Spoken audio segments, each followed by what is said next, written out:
mandeha amin'ny fahendrena. Mandeha amin'ny fahendrena izany lohahevitra izany no rahantsika mandinika amin'izao anio izao.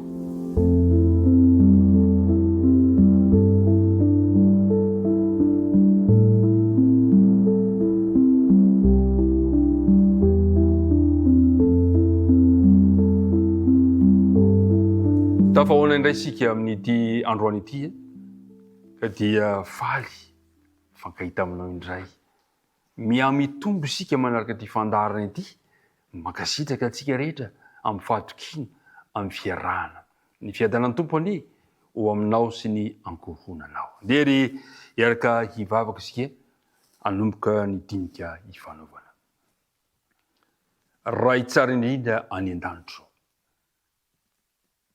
Takatray sy hitanay ny fahatsaranao eo amin'ny fiainanay. Notantaninao sy novombinao zay tamin'ny alina mangina iny ka natratra izao andro vaovao izao. Tsy herinay izany natanjakay fa noho ny fitiavanao. Misaotra Andriamanitra, mankasitraka izahay. Matsapa leva izay ny tsy fahatanteranay, koa mangataka hatrany ny fanadiovana sy ny famelan-keloka. Ary aoka ny fanena masina kosa no hitarika anay eo amin'izao fiarahana mandinika ny teninao izao. Araka Kristina angatana ny vavaka. Amen. Mandeha amin'ny fahendrena. Tian'ny lazaina, tian'ny tatalo lazaina, dia izao hoe manahoana indray ny fiarahamonina ho tanterantsika ho an'izay olona any ivelan'ny tokantrano, any ivelan'ny fiangonana izay misy anao. Ny andinina atao tadiana dia mamaly an'izany amin'ity androany ity, manao hoe aoka ny fiteninareo ho amin'ny fahasoavana mandrakariva, ho mamosiro.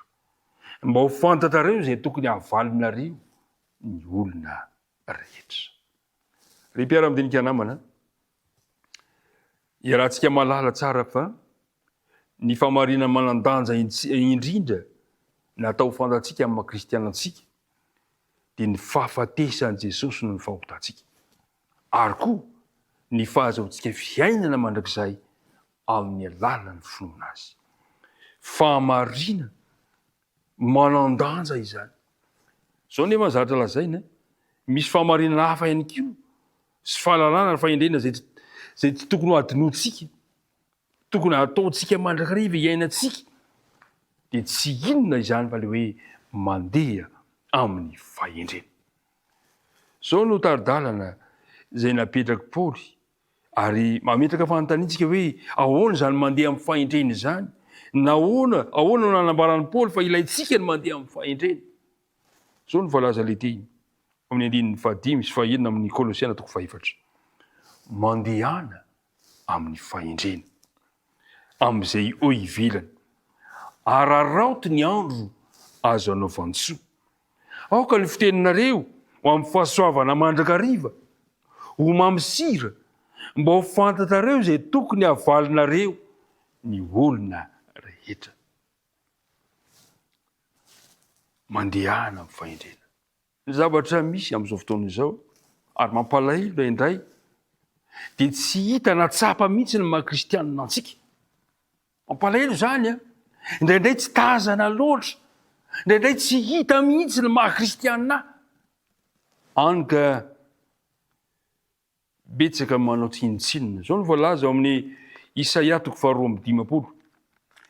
Isaia 2:10 ka ny andininy 5. Hoy izy hoe, ary ankehitriny inona no ataoko eto, hoy Jehovah? Fa nobaboina tsy ahoana ny oloko. Ny mpanapaka azy dia manakora, hoy Jehovah. Ary mandrakariva dia hamavoina mandritra ny andro ny anarako.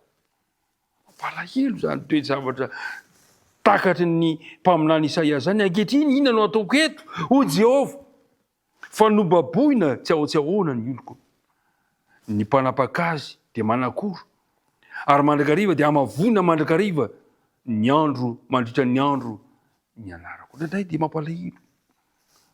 Fa tsy hita ny maha-kristianina antsika hany ka toa lasa fahafahambaraka ny anaran'Andriamanitra.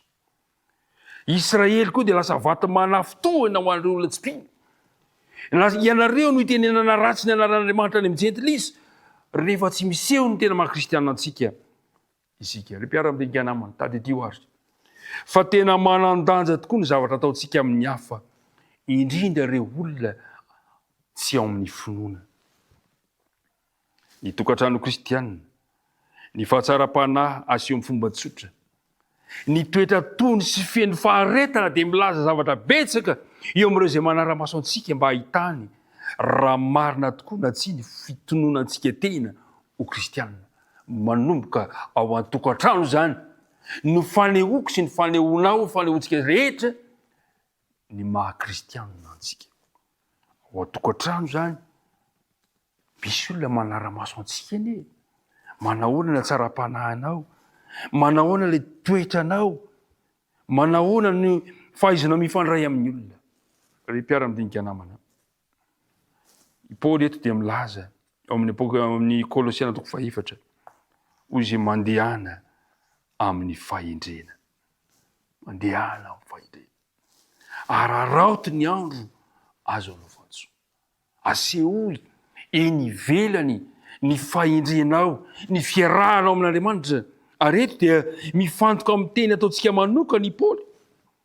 Amin'ny 9:1 aoka ny fiteninareo ho amin'ny fahasoavana mandrakariva. Tsy tokony ho tsara fanahy sy alala fomba fotsiny isika rehefa miteny. Fa ny teny izay ataontsika mihitsy dia tokony ho teny vontony fahasoavan'Andriamanitra. Mampalahelo anie sy maminatra anie mahita kristianina, mahita mpanompon'Andriamanitra ratsy fiteny, ratsy vavy amin'ny fiarahamonina, any ka afa-baraka Andriamanitra, amavony olona ny anaran'Andriamanitra. Ary zay nahatonga ny Paoly alohan'ny tenenany amin'ilay fiteny dia hoy izy mandehana amin'ny fahendrena. Araraoty ny andro azo anao vantsoa. Inona moa no tiany ho lazaina amin'ireo? Mamosira. Aoka ny fiteninareo amin'ny fahasoavana mandrakariva ho mamosira. Le hoe mamosira dia zao mendrika, mahasarika manoloana ireo olona izay tenenantsika. Metraka fanontaniana azy zany zao. Dia ianao koa afaka metraka fanontaniana. Moa ve ny fiteniko, ny firesahako amin'ny olona mba mahasarika ny olona iainao aho? Sa sanatria vao mihaino anao ny olona dia tezitra, sorena. Aoka ny fiteninareo ho amin'ny fahasoavana mandrakariva, fiteny vontony fahasoavan'Andriamanitra ho mamosira. Dia hoy izy hoe mba ho fantatrareo izay tokony havalinareo ny olona rehetra. Ny fanahy masina, ry mpiara-midinika namana, no angatao isan'andro anao. Satria ny fanahy masina rery ihany no afaka manisy teny tokony ho lazaina mbavantsika amin'ny fotoana mety rehetra, amin'izay tanjona tokony ho izy. Ny fanahy masina irery ihany no mahay manomana ny teny izay ho lazaintsika sy ny saina izay mpiaino, ny hafatra izay tokony ho entintsika. Andriamanitra ary hita ianao. Ka androany andao mba andeha amin'ny fahendrena isika. Andao aseho amin'ny olona ny maha-kristianantsika. Ary ny voalohany amin'izany aseho eo amin'ny fomba fitenitsika izany.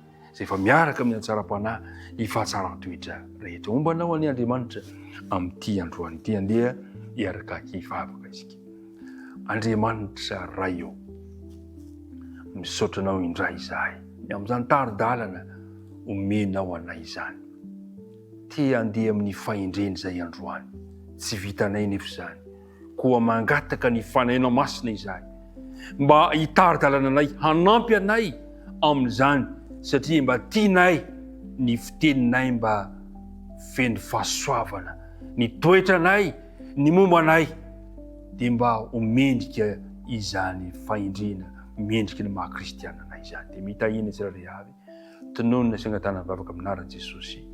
Amen.